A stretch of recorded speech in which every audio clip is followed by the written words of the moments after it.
चलिए तो next part शुरू करते हैं, लेकिन उससे पहले प्लीज़ मेरे चैनल को सब्सक्राइब और लाइक करना बिल्कुल ना भूलें। स्टोरी बहुत इंटरेस्टिंग है, इसलिए मेरे साथ बने रहे। चैप्टर 28।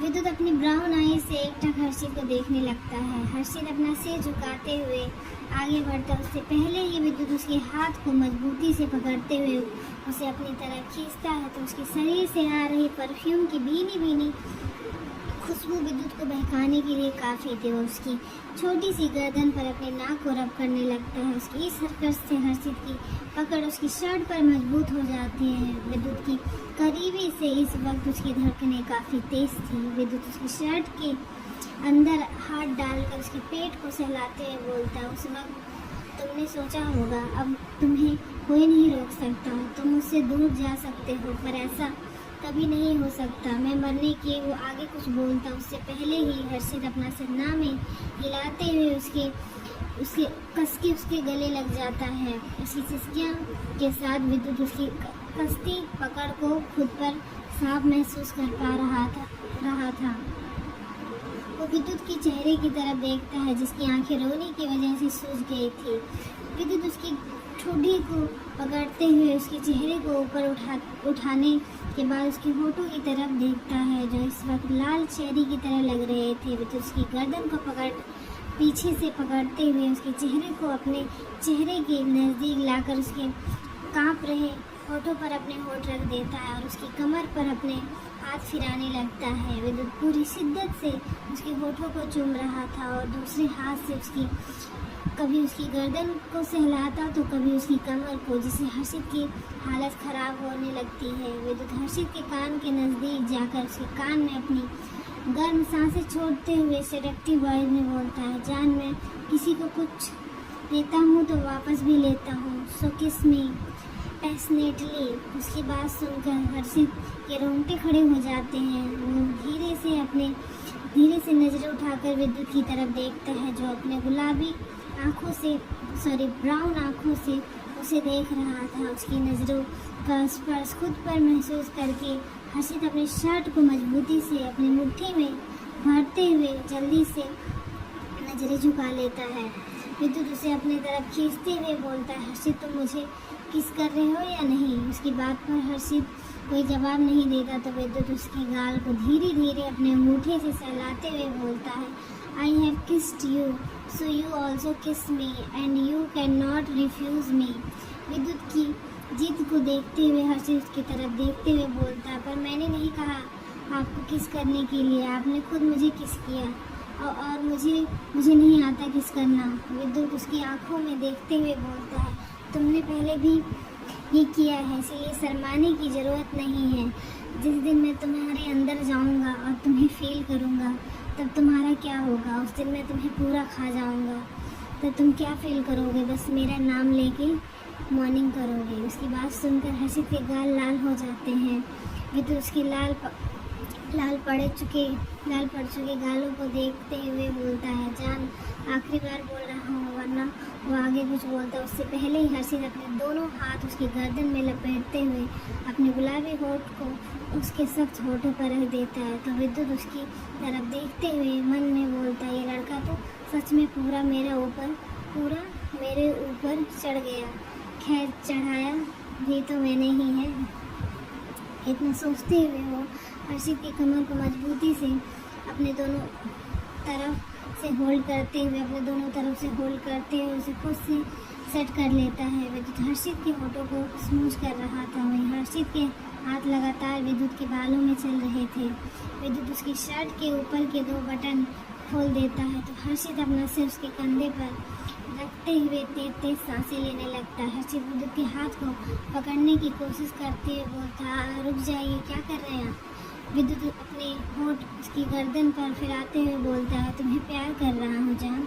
हर्षित विद्युत को खुद से दूर करने की कोशिश करते हुए बोलता है, आपकी तबीयत ठीक नहीं है तो छोड़िए, और इस वक्त हम कहाँ हैं ये भी तो सोच लीजिए आप।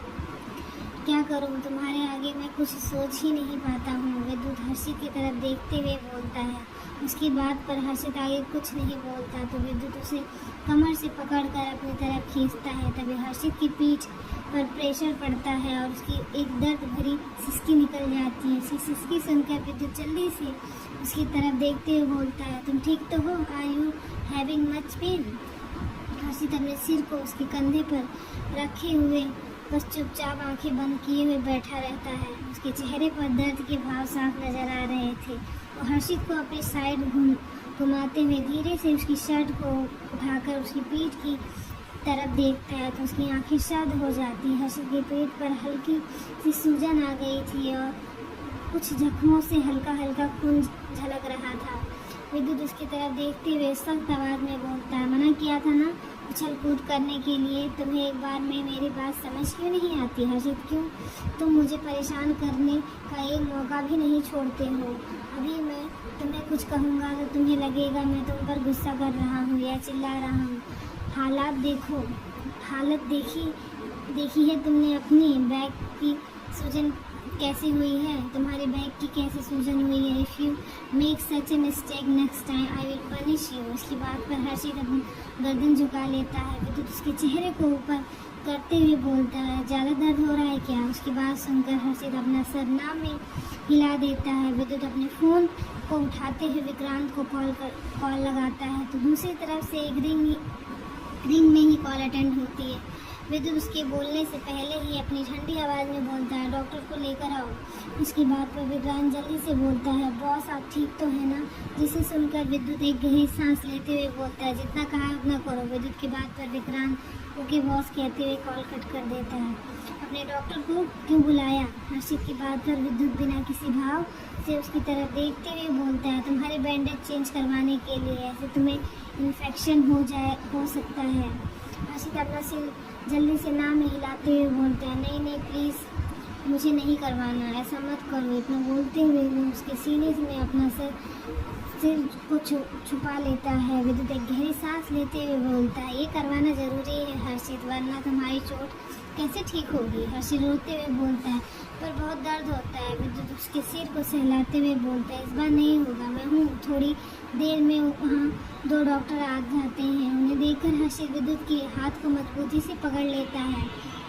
विद्युत हर्षित के सिर को अपने सीने से लगाते हुए डॉक्टर को इशारा कर देता है और वार्ड में डिम लाइट ऑन कर देता है। उसकी इस हरकत से डॉक्टर डरते हुए बोलते हैं, सर ऐसे हम पेशेंट की ड्रेसिंग कैसे करेंगे? जिसे सुनकर विद्युत अपने सख्त आवाज में बोलता है, you guys will have to bandage it like this.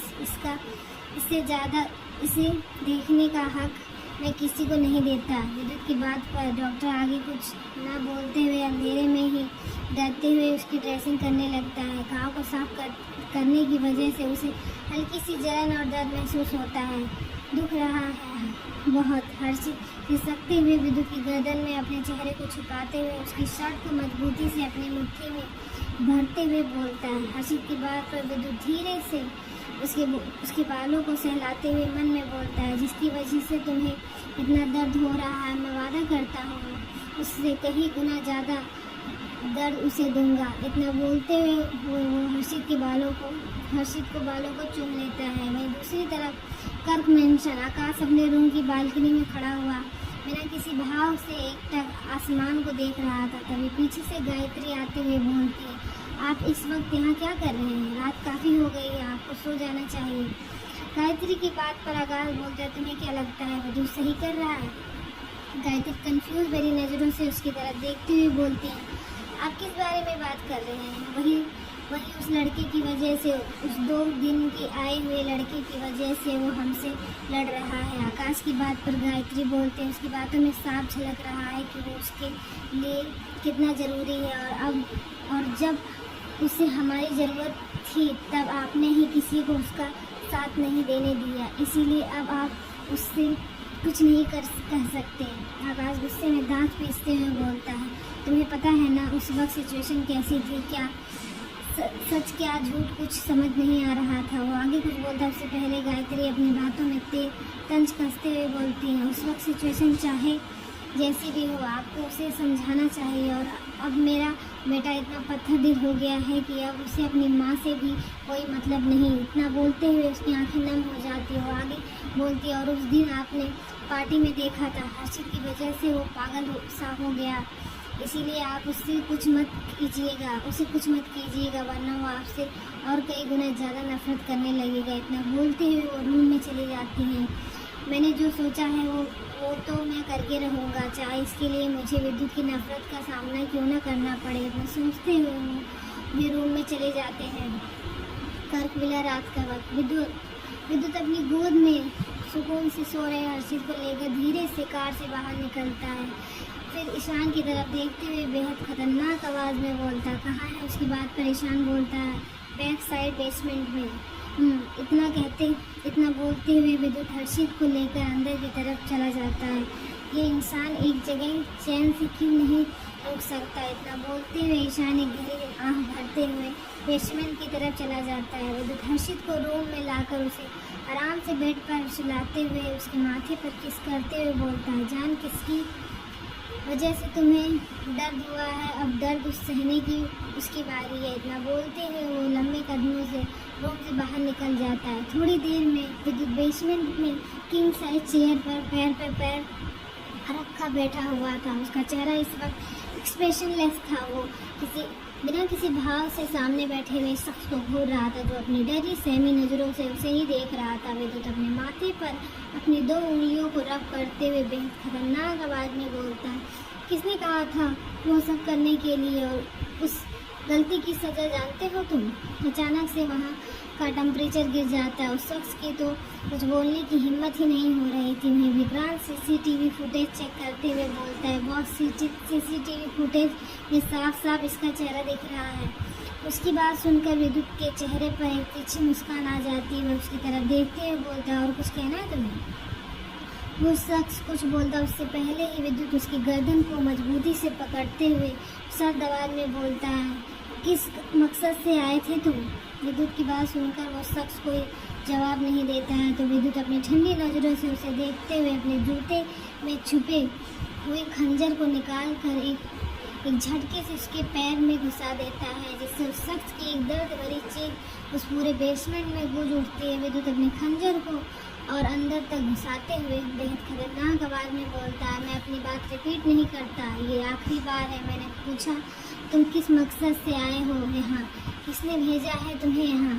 वो शख्स दर्द की वजह से अपना चेहरा इधर उधर करते हुए बोलता है, आदर्श राजवंश। विद्युत उसके गालों को मजबूती से दबाते हुए बोलता है, कौन है वो, और तुम उसके कहने पर यहाँ क्यों आए। क्या तुम्हारी जीने की इच्छा खत्म हो चुकी है, या तुम्हें जरा भी अपनी जान की परवाह नहीं है। वो शख्स अपनी दबी हुई आवाज़ में बोलता है, प्लीज़ मुझे छोड़ दो, मैंने ये बस पैसों की वजह से किया है। उसने कहा था कैसे भी करके उस लड़के को मार दो, तो मैंने झूमर की चैन काट दी। वो इतना बोलता उससे पहले ही विद्युत उसके सिर को मजबूती से पकड़ते हुए एक झटके से वॉल पर दे मारता है, जिससे उस शख्स की सांस धीमी हो जाती है। वो अपनी सर्द नज़रों से उसकी तरफ देखते हुए बोलता है, गलती कर दी उसने भी और तुमने भी। तुमने सोच भी कैसे लिया तुम उसे मार दोगे। मेरे शरीर से उसकी रूह को जुदा करना चाहते हो तुम, अब पछताने के लिए तैयार हो जाओ। तो गाइज़ आपको कैसा लगा चैप्टर। आज छोटा चैप्टर दिया है मैंने, नेक्स्ट टाइम बढ़ा दूँगी। तो प्लीज़ मुझे सब्सक्राइब ज़रूर करें और आगे सुनते रहें इंटरेस्टिंग स्टोरियों के लिए। Bye bye.